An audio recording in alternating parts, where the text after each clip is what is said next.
Setiap makhluk yang bernafas di dunia akan mengalami kematian atau sakaratul maut. Tidak ada makhluk yang abadi di dunia ini dan semua akan kembali kepada Sang Pencipta. Dalam Al-Quran dan hadis telah banyak dijelaskan bagaimana sakitnya kematian yang akan dialami oleh setiap makhluk di dunia ini dan manusia pun juga akan mengalaminya. Kematian merupakan hal yang dapat memisahkan manusia dengan semua kesenangan di dunia dan juga memisahkan ruh dengan jasadnya.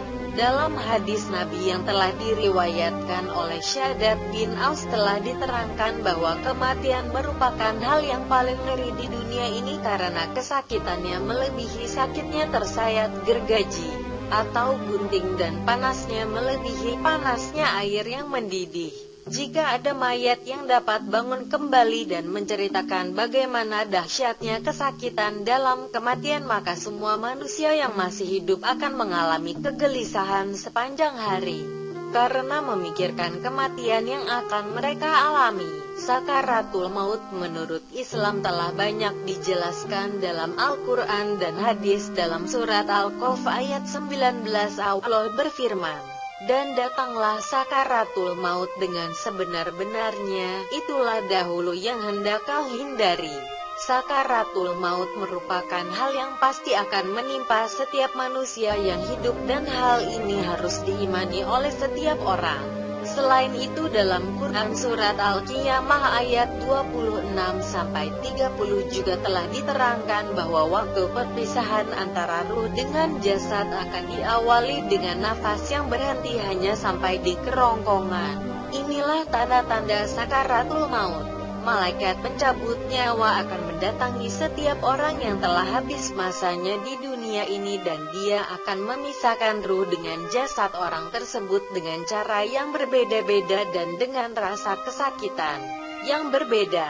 Namun meskipun demikian, sakaratul maut sejatinya merupakan hal yang sangat menyakitkan sehingga banyak di antara manusia yang ingin memiliki hidup lebih panjang dan berlama-lama di dunia. Setiap muslim yang beriman dan bertakwa kepada Allah Subhanahu wa Ta'ala kelak akan mengalami sakaratul maut lebih mudah dan ringan karena mendapat pertolongan dari Allah Subhanahu wa Ta'ala.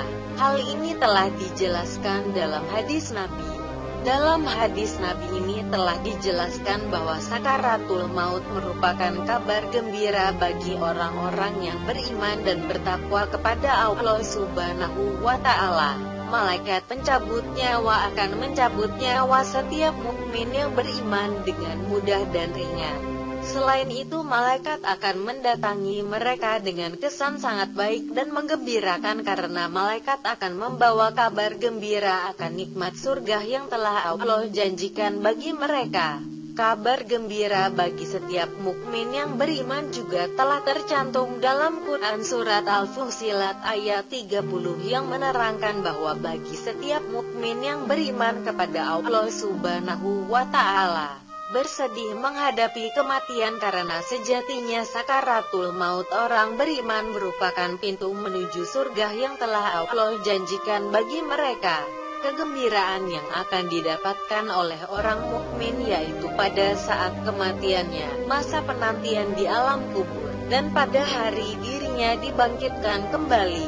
Sedangkan bagi orang-orang yang tidak beriman kepada Allah Subhanahu wa Ta'ala, sakaratul maut merupakan pintu kesengsaraan dan malaikat akan mencabut nyawanya dengan sangat kasar dan sulit sehingga rasa sakitnya berlipat ganda. Tidak hanya itu saja, setelah melalui sakaratul maut mereka akan terus sengsara dalam kubur dan hari kebangkitan kelak. Sehingga jika seandainya mereka hidup kembali maka tidak akan ada waktu yang mereka buang kecuali hanya untuk beribadah pada Allah Subhanahu wa Ta'ala. Demikian informasi seputar sakaratul maut. Detik-detik yang menegangkan dan menyakitkan. Semoga kita termasuk ke dalam golongan orang-orang yang mendapat kabar gembira saat sakaratul maut.